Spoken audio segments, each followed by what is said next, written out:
इस तरीके से सिस्टम जो है काम करता नजर आएगा। और अगर समुद्र की सीमाओं को लेकर बात करें संजय जी, तो समुद्र की सीमाएं किस तरीके से अभेदी और बेहतर अब सुरक्षित होती नजर आएंगी आने वाले दिनों में? अभिषेक, बहुत बहुत धन्यवाद। डिटेल में ऑफकोर्स श्याम साहब बहुत अच्छी तरीके से बता पाएंगे, मैं जी मोटे मोटे तौर पर बताता हूँ। जी नंबर एक, अब जो समुंदर है वो बहुत बहुत जरूरी हो गया है। जी और यही कारण है कि चीन जो है लगातार पाकिस्तान को और अब बांग्लादेश को अपने इसके अंदर ले रहा है, जिससे कि वो भारत के बरखिलाफ इस्तेमाल कर सके। यानी कि अब नए वॉरफेयर के अंदर बहुत जी जरूरी है कि किस प्रकार से हम समुद्र के अंदर और सुदृढ़ और मजबूत हो जाए।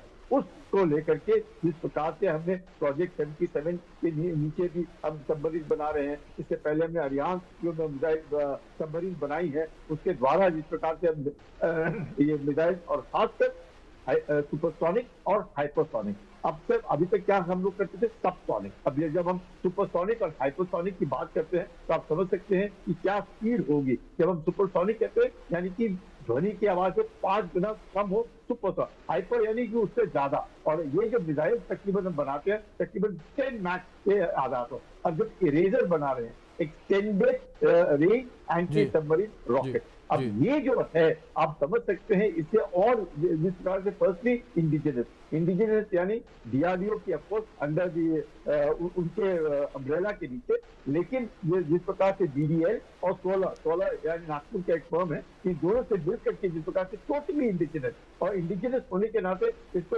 ट्रैक करना, इसको पता करना बहुत मुश्किल हो जाता है। और जैसे आपके संवाददाता बता रहे थे कि 8 किलोमीटर एक्सटेंडेड रेंज यानी कि 1500 से 2000 किलोमीटर तक तो जाएगा।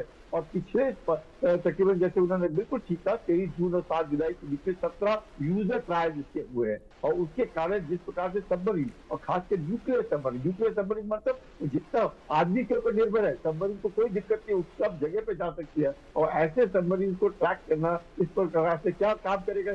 चीन का मकसद क्या है? चीन का मकसद है कि इंडियन ओशन के अंदर घुसना, और उसमें घुसने के बाद पाकिस्तान और बांग्लादेश जैसे देश और जैसे हम्बन टोटा में श्रीलंका के बाद लेकर के भारत को घेरने की कोशिश, उस उद्देश्य को लेकर के भारत जिस प्रकार से एक सुदृढ़ हो रहा है, मजबूत हो रहा है, इंडिजिनस यानी कि आत्मनिर्भर अपने बलबूते के ऊपर हो रहा है। और एक खासकर जब हम अपने बलबूते पे कहते हैं, इंडिजिनसली कहते हैं, तो चाहे वो आर्मामेंट रिसर्च डेवलपमेंट से तो नेवल लेबोरेटरीज हो, साइंटिफिक लेबोरेटरीज हैं, ये सब मिल करके जिस बिल्कुल तरीके से काम कर रही है और लगातार काम कर रही है, ये बिल्कुल जरूर दुश्मन बिल्कुल के जो है परेशानी का बनने के और बिल्कुल संजय, हमारी जिस तरीके से आपने उत्सुकता जिक्र है किया, वो होगी। जाहिर तौर पर इन चीज़ों से इसका अंदेशा तो साफ तौर पर लगता हुआ नजर आ रहा है कि जो भारतीय समुद्र की सीमाएं हैं वो आने वाले समय में और भी ज्यादा मजबूत होती हुई नजर आएंगी।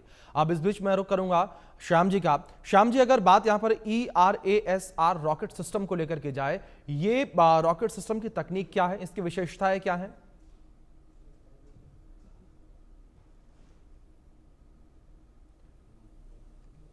श्याम जी, शायद आपका डिवाइस म्यूट है, प्लीज उसे अनम्यूट करें।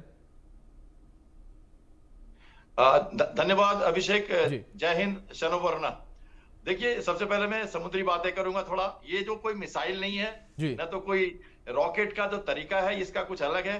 तो जी जब हम एंटी सबमरीन वॉरफेयर की बात करते हैं तो शायद अदृश्य शक्तियां हैं समुद्र की, ये सबमरीन्स, और इनको मारना, ये बातें हमारे दर्शकों के जहन में कम आती हैं। सबसे पहले मैं बता दूं, ये एक रॉकेट बॉम्ब है, जी जो एक्चुअली एक बॉम्ब है जिसको रॉकेट पे करके छोड़ना है। जी हमारे पास ये पहले भी बॉम्ब थे रशिया से, RGB रॉकेट बॉम्ब यूनिट, जिनको हम जो हम जाने 2500 6500 ये अभी भी हमारे दूसरे शिप्स में लगे हुए हैं। पर ये डीआरडीओ के द्वारा बनाया हुआ extended range anti submarine rocket है, जो हमारी इंडिजिनाइज्ड रॉकेट लॉन्चर जो हमने बनाई है उनसे ये छोड़ी जाएगी। अब आपको कह लगेगा कि 8 किलोमीटर की रेंज, पहले तो टेक्नोलॉजी की बात करते हैं तो रेंज सबसे बड़ा सरप्राइज होता है। हम ये कहेंगे नहीं कि रेंज आपकी कहां तक जा सकती है। मल्टी रेंज रॉकेट लॉन्चर है। किसको मारता है? सबसे पहले सबमरीन जब हमारे नजदीक आती है हमें टो लेने के लिए, तो आज के दिन में भी अंडर वाटर टेक्नोलॉजी इतनी डेवलप नहीं है कि जी हम 5 और 6 किलोमीटर से ज्यादा हम किसी शिप को पकड़ पाए। तो इसका मतलब जब हमारे 5 किलोमीटर के अंदर नहीं आएगी, उसके पहले ही हमें सबमरीन को मारना है।